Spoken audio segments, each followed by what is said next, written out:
said it was important. I promise you, all your questions will be... I promise you, all your questions will be answered. You just have to trust me.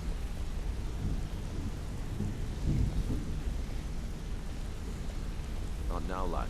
Karliah said it was important.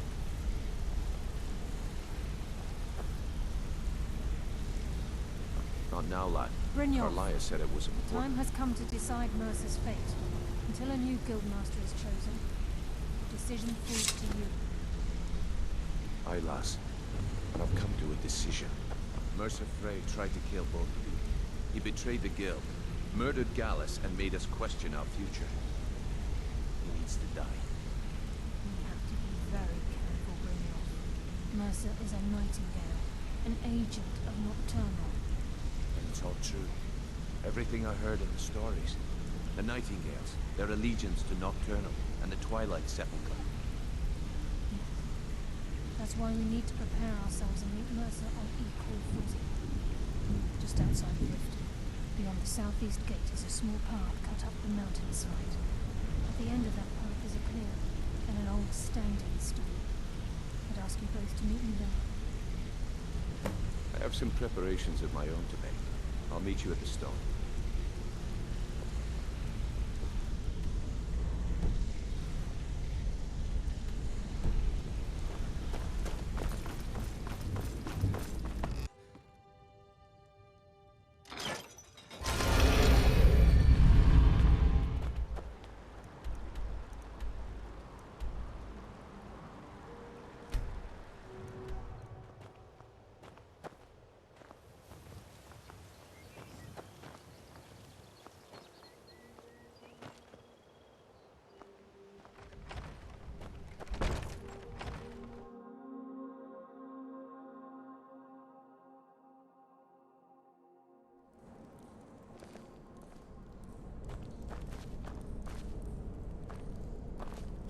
So this is Nightingale Hall.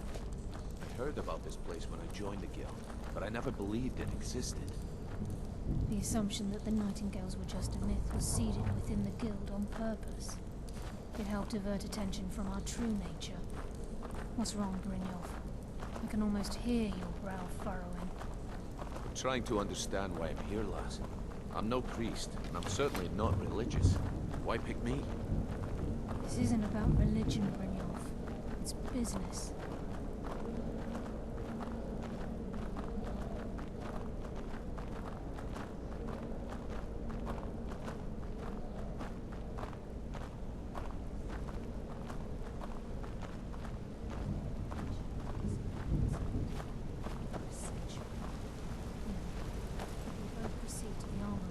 Nightingale Armor, we can begin the oath.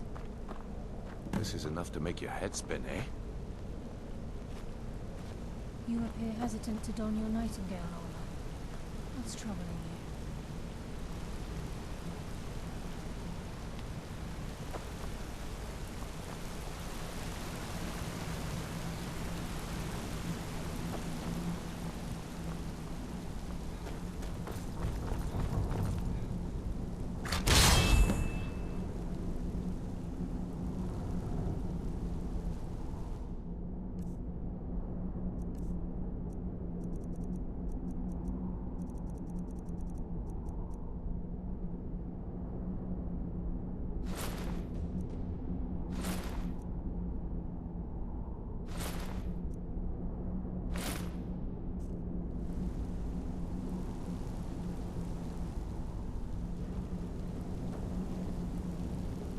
What about you?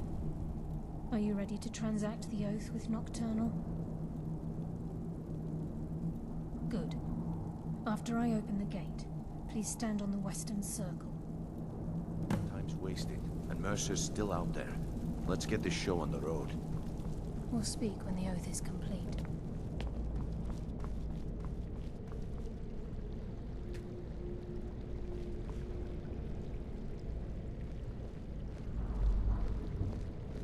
I think we should trust the lass and take the deal.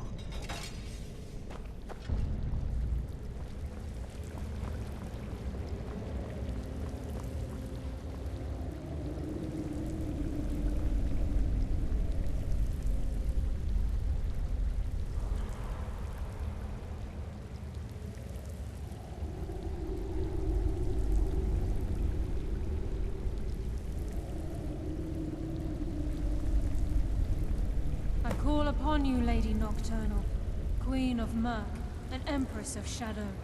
Hear my voice. Ah, karliah. I was wondering when I'd hear from you again. Lose something, did we? My lady, I've come before you to throw myself upon your mercy, and to accept responsibility for my failure. You're already mine, karliah. Your terms were struck long ago. What could you possibly offer me now? I have two others that wish to transact the oath, to serve you both in life and in death. You surprised me, karliah. This offer is definitely weighted in my favor. My appetite for Mercer's demise exceeds my craving for wealth, Your Grace. Revenge. How interesting. Very well. The conditions are acceptable. You may proceed. Lady Nocturnal, we accept your terms. We dedicate ourselves to you as both your avengers and your sentinels. We will honor our agreement in this life and the next until your conditions have been met. Very well. I name your initiates Nightingale, and I restore your status to the same, karliah. And in the future, I'd suggest you refrain from disappointing me again.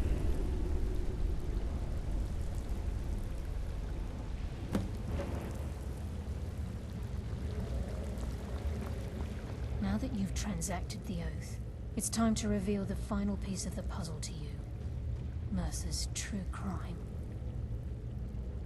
Mercer was able to unlock the Guild's vault without 2 keys because of what he stole from the Twilight Sepulchre. The skeleton key. By doing this, he's compromised our ties to Nocturnal, and in essence, caused our luck to run dry.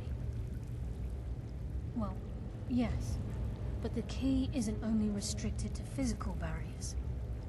All of us possess untapped abilities, the potential to wield great power securely sealed within our minds.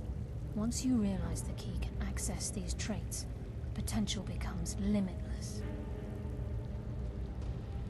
Although it would benefit the Guild more than you can imagine, in the end it would do more harm than good. If the key isn't returned to its lock in the Twilight Sepulchre, things will never be the same for the Guild. As time passed, our luck would diminish to the point of non-existence, and whether you know it or not, our uncanny luck defines our trade. Very true. In our line of work, it's quite rare we set out to return a stolen item to its rightful owner. Before we depart, Brynjolf has some business to discuss. I suggest you listen to him. Listen, lad. There's one last piece of business we need to settle before we go after Mercer. The leadership of the Guild. Karliah and I had a long discussion before you arrived here. Thanks to your efforts, Mercer's treachery has been exposed. After we deal with him, all that remains is restoring the Guild to its full strength. As a result, we both feel that you have the potential of replacing Mercer as leader of the Thieves Guild. I've been at this game a long time, my friend. A long time. I've stolen trinkets from nobles and framed priests for murder. I'm good at what I do, maybe even one of the best, but it's all I know. I've never been one to lead. Never desired it, never cared for it. Don't want it.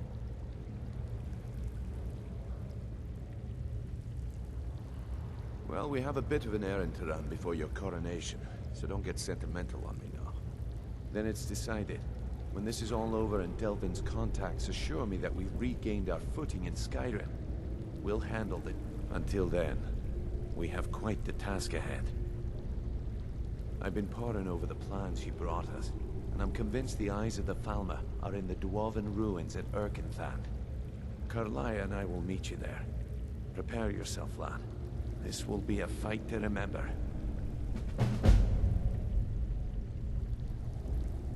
Aye, and some of what Karliah said is starting to make sense. Mercer may have damaged our reputation and raided our coffers, but this goes well beyond even his twisted form of larceny. Old Delvin kept calling it a curse, and we all laughed at him. Looks like the joke's on us. If you would have asked me that yesterday, I'd have said no. But now... Look, call me crazy if you like, but I trust karliah. I don't think she'd... Besides, I'd rather die with some of Mercer's blood on my blade than spend the rest of my life regretting that I ran the other way. Until next we meet...